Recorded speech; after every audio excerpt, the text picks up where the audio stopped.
कुछ कहानियां ना सिर्फ कहानियां नहीं होती, वो हमारे आजकल के सबसे बड़े डर को सामने लाती हैं, जैसे एतमाद का टूटना, खुद को गैर महफूज महसूस करना और ये खौफ कि कोई हर वक्त देख रहा है। तो आज हम ऐसी ही 3 सच्ची और सच कहूं तो रोंगटे खड़े कर देने वाली कहानियों में गहराई तक जाएंगे। जरा सोचें, अगर ये अल्फाज किसी को मिले तो कैसा महसूस होगा। बस यही एक जुमला है जो इन कहानियों के पूरे खौफनाक माहौल की बुनियाद रखता है। तो पहली कहानी शुरू होती है एक कॉलेज की तालिबा से। उसकी जिंदगी ना बिल्कुल आम सी थी, बिल्कुल वैसी ही जैसी होती है। लेकिन ये सब तब तक था जब तक उसके अपने क्लासरूम में भरोसे की दीवारें गिरना शुरू नहीं हुई और एक ऐसा खौफनाक राज सामने आया जिसने सब कुछ बदल दिया। अच्छा, तो इस कहानी में 2 अहम किरदार हैं। एक तरफ है उसका टीचिंग असिस्टेंट रोर, थोड़ा सा अजीब सा अपने आप में रहने वाला, और दूसरी तरफ है ल्यूक, क्लास का सबसे मशहूर दलकश लड़का। देखने में तो लगता था कि दोनों में जमीन आसमान का फर्क है, लेकिन असल में उनके बीच एक बहुत गहरा और सच पूछें तो खतरनाक किस्म का ताल्लुक था। तो हुआ यूं कि सेमेस्टर के शुरू में क्लास के डिस्कशंस में ल्यूक और उसकी अच्छी दोस्ती हो गई। जल्द ही ये दोस्ती मोहब्बत में बदल गई। सब कुछ ना बिल्कुल परफेक्ट लग रहा था। फिर एक दिन उसने ल्यूक को उसी अजीब से टीचर रॉवर के साथ कुछ सरगोशियां करते हुए देख लिया। बस ये एक ऐसा मंजर था जो उसके दिमाग में कहीं अटक कर रह गया। बात ये थी कि उससे पहले भी एक बार ल्यूक के फोन में अपनी तस्वीरों का एक अजीब सा कलेक्शन मिला था, लेकिन उसने ना उस वक्त उसे नजरअंदाज कर दिया। अब मगर वो शक जो था वो यकीन में बदल रहा था, तो उसने दोबारा उसका फोन उठाया। उसे बिल्कुल अंदाजा नहीं था कि वो एक ऐसी सच्चाई जानने वाली है जो उसकी पूरी दुनिया हिलाकर रख दे। और फिर उसे वो मैसेजेस मिल गए। ल्यूक उसकी तस्वीरें, बहुत ही ज़ाती तस्वीरें, किसी अनजान नंबर पर भेज रहा था। हर तस्वीर के साथ कोई ना कोई मैसेज भी था। वो जो धोखे का एहसास होता है ना, वो एकदम ठंडी बर्फ की तरह उसके पूरे वजूद में फैल गया। इसका दिल बहुत तेजी से धड़कने लगा। दिमाग में बस एक ही सवाल घूम रहा था कि आखिर दूसरी तरफ ये शख्स है कौन? कौन है जो उसकी जिंदगी में इतनी गहराई तक झांक रहा है? और जो जवाब उससे मिला वो इसकी सोच से भी कहीं ज्यादा डरावना था।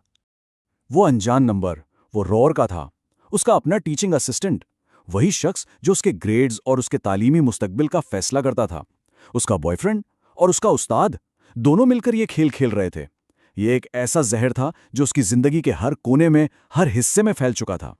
खैर, जब ये मामला पुलिस तक पहुंचा तो सारा सच खुलकर सामने आ गया। ल्यूक ने मान लिया कि वो ये सब कुछ पैसों के लिए कर रहा था, और फिर अंजाम वही हुआ जो होना चाहिए था। ल्यूक को यूनिवर्सिटी से निकाल दिया गया, रोर को नौकरी से बर्खास्त कर दिया गया, और दोनों पर कानूनी कार्रवाई भी शुरू हो गई। इंसाफ तो मिल गया, लेकिन सवाल ये है कि क्या खौफ खत्म हुआ? बिल्कुल नहीं। आज 1.5 साल गुजरने के बाद भी कभी कभी देर रात को एक सिल्वर रंग की गाड़ी इसके घर के बाहर खड़ी दिखाई देती है। एक खामोश याद दहानी कि शायद खतरा अभी पूरी तरह टला नहीं है। अच्छा, अब चलते हैं अपनी दूसरी कहानी की तरफ। एक ऐसी जगह जहां मदद बहुत दूर है। शुमाली कैलिफोर्निया का एक बिल्कुल अलग थलग वीरान सा घर, और वहां मौजूद है 22 साला माइकी, बिल्कुल अकेला। इस रात उसके घर की खामोशी कुछ इस तरह टूटी जिसका वो कभी तसव्वुर भी नहीं कर सकता था। हुआ ये कि आधी रात को अचानक माइकी की आंख खुल गई। कमरे में घुप अंधेरा था, लेकिन दिल में ना एक अजीब सा, अनजाना सा खौफ बैठ गया।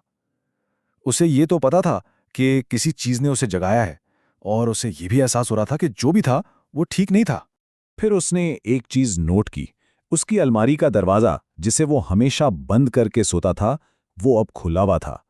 उसने हिम्मत जमा की और अपने फोन की फ्लैशलाइट ऑन की, और जैसे ही रोशनी कमरे में फैली उसकी सांस वहीं रुक गई।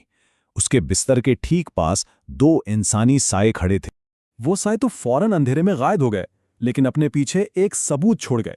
फर्श पर उसकी माँ का किचन वाला चाकू पड़ा था। इस ख्याल ने ही उसे अंदर तक हिला दिया कि जब वो सो रहा था तो कोई उसके सर पर हथियार लिए खड़ा था। जब पुलिस आई ना, तो उनके पास एक बहुत सीधी सादी सी वजाहत थी कि भाई दरवाजे पर जबरदस्ती घुसने का कोई निशान नहीं है, तो इसका मतलब है कि शायद दरवाजा लॉक करना भूल गए होंगे। लेकिन माइकी के लिए ये बात मानना नामुमकिन था। उसे अच्छी तरह याद था कि उसने दरवाजा लॉक किया था। लेकिन असल सवाल ये है ही नहीं कि वो अंदर आए कैसे थे।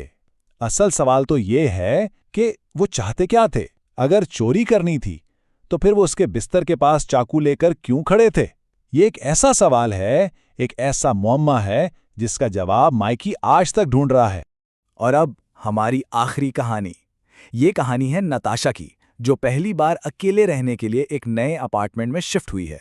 वो जो आज़ादी का एहसास होता है ना, वो बहुत जल्द एक मुस्तकिल खौफ में बदल गया जब उसे ये एहसास हुआ कि वो वहाँ अकेली नहीं है, कोई है जो उसे देख रहा है। शुरू में तो ये बस एक अनजान चेहरा था, कभी सीढ़ियों पर दिख जाता तो कभी कचरे के डब्बों के पास। फिर एक नीली गाड़ी बार बार नजर आने लगी, लेकिन बात तब हद से बढ़ी जब वही शख्स उसे घर से 15 मिनट की दूरी पर एक रेस्टोरेंट में भी नजर आ गया।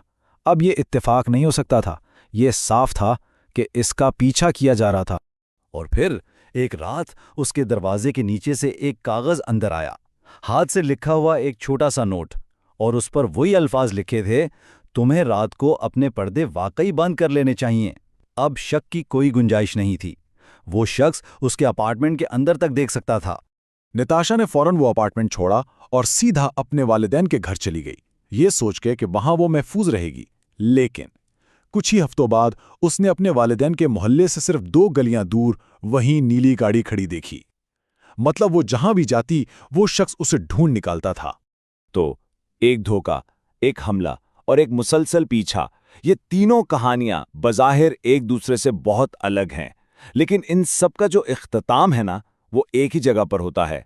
एक ऐसा खौफ जो कभी खत्म नहीं होता, और ये एहसास कि इंसान कहीं भी महफूज नहीं है। पहली कहानी अपने पीछे एक पुरस्कार सिल्वर कार का डर छोड़ जाती है। दूसरी कहानी में ये सवाल आज भी जवाब तलब है कि वो हमला आवर आखिर चाहते क्या थे। और तीसरी कहानी में एक ऐसा साया है जो हर जगह पीछा करता है। यानी तीनों ही सूरतों में वो जो महफूज होने का एक बुनियादी एहसास होता है ना, वो हमेशा के लिए छिन जाता है। तो आखिर में सवाल यही बचता है कि जब किसी का अपना घर, उसके रिश्ते, यहां तक कि उसकी अपनी ज़ात ही गैर महफूज हो जाए, तो फिर इंसान जाए तो कहां जाए? जब महफूज जगह ही ना बचें तो छुपने के लिए पनाह कहां मिलेगी?